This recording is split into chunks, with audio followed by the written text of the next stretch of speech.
موت نافرمانی کی حالت میں کہیں نہ آ جائے تمہیں. وہ کوئی ضمانت تمہارے پاس نہیں ہے کہ تم کسی گناہ کا ارتکاب کر بھی چکو گے, پھر تمہیں توبہ کا وقت بھی مل جائے گا, پھر موت آئے گی, اس سے پہلے موت نہیں آ سکتی. کیا معلوم عین اس گناہ کے ارتکاب کے دوران موت آ جائے.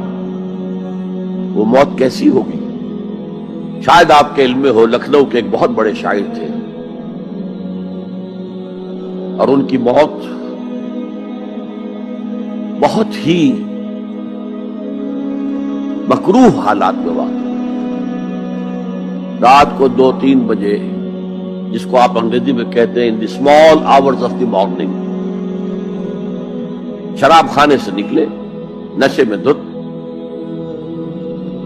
چکر آیا, گرے, اور ساتھ ہی بدرو جا رہی تھی گندی نالی, اس میں گر گئے, وہاں سے لاش برآمد. کیسی موت ہے یہ؟ نافرمانی کی حالت میں موت آئی ہے, شراب کے نشے کی حالت میں موت آئی ہے. اور کیا یہ ممکن نہیں ہے کہ کوئی شخص بدکاری کا ارتکاب کر رہا اور عین اسی فعل کے دوران موت آ جائے؟ اچھا, اب اگر آپ نے طے کر دیا نہیں مروں گا مگر حالت فرما برداری میں, اس کی ایک ہی شکل ہے, کوئی لمحہ بھی نافرمانی میں بسر نہ ہو, مبادا اسی لمحے موت آ جائے. ہر لمحے کا پہرا دیجئے, ہر ساعت کی پوری حفاظت کیجئے, کہیں نافرمانی کا کوئی ارتکاب نہ ہو اور عین اس حالت میں کہیں موت نہ آ جائے. میں وہ حدیث آپ کو سنا چکا ہوں, لا یزنی الزانی حین یزنی وہو مومن. کوئی زانی حالت ایمان میں زنا نہیں کرتا, جب وہ زنا کر رہا ہوتا ایمان اس کے دل سے نکل کر اوپر سر پر منڈلاتا رہتا. کوئی چور حالت ایمان میں چوری نہیں کرتا, ولا یسرق السارق حین یسرق وہو مومن. کوئی شرابی حالت ایمان میں شراب نہیں پی سکتا, ولا یشرب الخمر حین یشرب وہو مومن. اگر ایمان بھی ہو دل میں اور یہ حرکات بھی ہو رہی ہو تو وہ ایمان 2 پیسے کا نہیں, 2 ٹکے کا نہیں. کیا اس ایمان کی قیمت ہے؟ کیا قدر و قیمت ہے اس کی؟ اب اگر عین اسی حالت کے اندر موت آ گئی تو یہ تو خلوع ایمان ہے, ایمان کا خالی ہو جانا ہے. یہ ہے وہ بات جو کہی گئی. اب یہ اسلام اور تقوی, ان دونوں کو یہاں نوٹ کر لیجئے. یا ایھا الذین آمنوا اتقوا اللہ حق تقاتہ ولا تموتن الا وانتم مسلمون. اے ایمان کے دعوے دارو, اللہ کا تقوی اختیار کرو جتنا کہ اس کے تقوی کا حق ہے, اور دیکھنا موت نہ آنے پائے مگر فرما برداری کی حالت. اب یہ اینٹیں اگر پختہ ہو گئی ہیں, ہم نے جہاد کے مختلف مراحل ان پر غور کیا تھا. پہلا مرحلہ کیا تھا؟ نفس امارہ کے خلاف جہاد, شیطان اور اس کی ذریت سلبی و مانوی کے خلاف جہاد, بگڑے ہوئے معاشرے کے جو پریشرز ہیں ان کے خلاف جہاد. یہ 3 جہاد کر کے کما حقہ فرض کیجئے کہ اب آپ تقوی اور فرما برداری کی روش پر راسخ ہو گئے, قائم ہو گئے. اب اگلا قدم کیا ہے؟ اب ان اینٹوں سے فصیل بنانی ہے. اینٹیں تو مضبوط ہو گئی, پوری طرح پٹ گئی, پختہ ہو گئی. وہ جو اقبال کہتا ہے کہ خام ہے جب تک تو ہے مٹی کا ایک انبار تو, اور پختہ ہو جائے تو ہے شمشیر بے زنہار تو. اور جس سے اکبر الہ آبادی نے بھی کہا ہے, اس سے بھی بہتر انداز میں کہا ہے, تو خاک میں مل اور آگ میں جل, جب خشت بنے تب کام چلے. ان خام دلوں کے عنصر پر بنیاد نہ رکھ, تعمیر نہ کر. اگر ساحل سمندر سے ریت لے کے گولا بنا دیں, وہ نم تو ہوتی ہے ریت, گولا بن جائے گا, پھر اسے شیشے پر بھی ماریں گے, شیشہ کھڑا رہے گا, ریت بکھر جائے گی. اسی گولے کو ذرا بھٹی میں ڈال کے پکا لو, روڑا بنا لو, تو خاک میں مل اور آگ میں جل, جب خشت بنے, جب اینٹ بنو گے تب کام چلے. اب اگر اسے مارو گے تو کوئی نتیجہ تو برآمد ہوگا کہ نہیں. تو یہ پختہ افراد کی شخصیت کو پختہ کرنا. جو حیات اجتماعی اس کو نظر انداز کرتی ہے، جیسا کہ میں نے عرض کیا تھا، پہلی منزل تعمیر نہیں کی، دوسری کے اوپر چڑھا ہو گئے، دوسری ہے نہیں، تیسری جو ہے وہ ہوا کے اندر اس کی تعمیر ہو رہی ہے۔ ہماری بہت سی ناکامیوں کا اصل سبب یہ ہے۔ حضور نے پہلے افراد کو تیار کیا ہے، افراد کے ہاتھوں میں ہے اقوام کی تقدیر، ہر فرد ہے ملت کے مقدر کا ستارہ، اور ہر حیات اجتماعی یا کوئی تنظیم ہو، کوئی جماعت ہو جو اسلام کی سربلندی کے لیے کام کرنا چاہیے، اسے سب سے پہلے پختہ کردار والے افراد تیار کرنے ہوں گے۔ یا ایھا الذین آمنوا اتقوا اللہ حق تقاتہ ولا تموتن الا وانتم مسلمون۔ اب دوسرا نقطہ کیا ہے؟ ان کو جوڑنا ہے، اب اینٹوں کو جوڑنا ہے۔ And for that you need a cement substance۔ پچھلے زمانے میں چونا وغیرہ ہوتا تھا، چونے سے جوڑا جاتا تھا، آج کل سیمنٹ ہے۔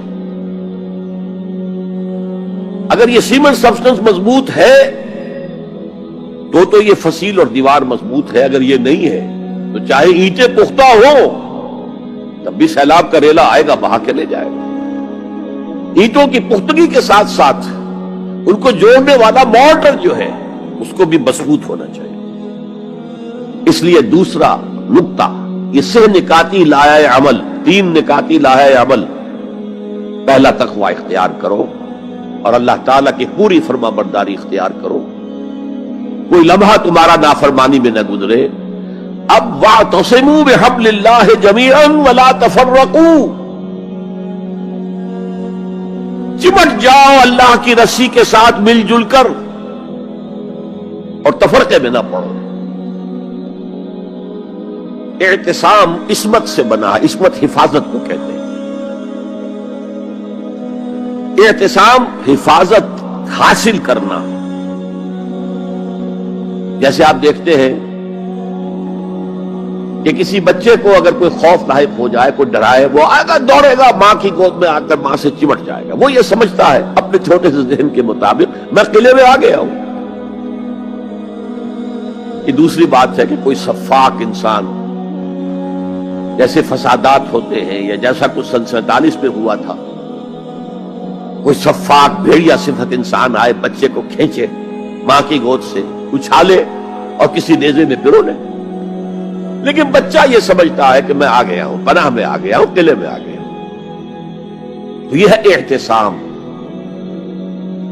اور عجیب بات یہ ہے کہ جو اس سورہ مبارکہ کی جو ہم نے شروع کی ہے آیات، وہاں سے ایک آیت پہلے جو ہے 10ویں رکوع کی آخری آیت، وَمَن يَعْتَصِم بِاللَّهِ فَقَدْ هُدِيَ إِلَىٰ صِرَاطٍ مُسْتَقِيمٍ۔ یہاں حبل اللہ نہیں ہے، جو اللہ کے ساتھ چمٹ جائے تو اس کی ہدایت تو ہو گئی صراط مستقیم کی طرف۔ اللہ سے جڑ جاؤ۔ سورہ حج کی آخری آیت کے بھی آخری الفاظ یہی ہیں، وَاعْتَصِمُوا بِاللَّهِ فَأَقِیمُوا الصَّلَاةَ وَآتُوا الزَّکَاةَ وَاعْتَصِمُوا بِاللَّهِ۔ وہ تمہارا پشت پناہ ہے، وہ مولاکم وَنِعْمَ الْمَوْلَى وَنِعْمَ النَّصِيرُ۔ کیا ہی اچھا ہے وہ مولا، پشت پناہ، مددگار، حمایتی، کیا ہی اچھا ہے وہ مدد کرنے والا۔ تو وہاں پر بھی وَاعْتَصِمُوا بِاللَّهِ، وہی لفظ یہاں آیا، وَمَن يَعْتَصِم بِاللَّهِ فَقَدْ هُدِيَ إِلَىٰ صِرَاطٍ مُسْتَقِيمٍ۔ اب یہاں سوال پیدا ہوتا ہے وہ حبل اللہ کون سی ہے؟ اب اصول یہ سامنے رکھیے کہ قرآن مجید میں اگر محسوس ہو کہ کسی جگہ پر کوئی ابہام ہے، اجمال ہے، کہیں وضاحت کی ضرورت ہے، تو یہ حق ہی نہیں، فرض ہے محمد الرسول اللہ صلی اللہ علیہ وسلم کا کہ اس کو بیان کریں، واضح کریں، تبیین کریں۔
یہ لا یعنی کلام ہے، بے معنی کلام ہے.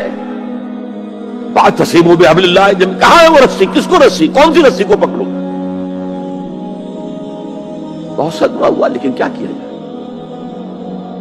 اصل میں کمیونسٹ ذہن کے تھے. اب اس لیے وہ اللہ کے رسول نے واضح کیا ہے کہ حبل اللہ کون سی. میں وہ حدیث آپ کو سنا چکا ہوں، حضرت علی رضی اللہ تعالی عنہ سے جو مروی ہے، نبی اکرم صلی اللہ علیہ وسلم، ترمذی شریف اور دارمی یا بیہقی میں موجود ہے، تو اس میں یہ الفاظ میں ہوا حبل اللہ المتین وہو الذکر الحکیم وہو الصراط المستقیم. حضرت علی فرماتے یہ ہے کہ میں نے سنا حضور نے ارشاد فرمایا ان قریب ایک بہت بڑا فتنہ رونما ہوگا، انہا ستکون فتنۃ. میں نے سوال کیا مل مخرج منہا یا رسول اللہ، اے اللہ کے رسول فرمائیے اس سے نکلنے کا راستہ کون سا ہوگا، مخرج کون سا ہوگا، ایگزٹ کون سا ہوگا. یا آپ کے ہالز میں جہاں ایگزٹ لکھا ہوا ہوتا ہے سرخ سی بتیوں کے ساتھ، عرب ممالک میں مخرج لکھتے ہیں اس کو، نکلنے کی جگہ، بھاگنے کی جگہ. اگر کہیں دھواں بڑھ جائے، کہیں آگ لگ جائے تو بھاگو ان روشنیوں کی طرف، ان دروازوں کی طرف، وہ کھل جائیں گے. تو جب حضور نے فرمایا کہ انہا ستکون فتنۃ، تو حضرت علی کہتے میں نے پوچھا بل مخرج منہا یا رسول اللہ، فرمایا کتاب اللہ، فتنوں سے بچانے والی اور فتنوں سے نکالنے والی شے صرف کتاب اللہ ہے. فیہ خبر ما قبلکم ونبأ ما بعدکم وحکم ما بینکم، اس میں تم سے پہلے جو اقوام تھی ان کی خبریں موجود ہیں، تمہارے بعد آنے والی جو چیزیں ہیں ان واقعات کا تذکرہ موجود ہے، اور تمہارے درمیان جو اختلافات بھی رونما ہو سکتے ہیں ان سب کا حل موجود ہے.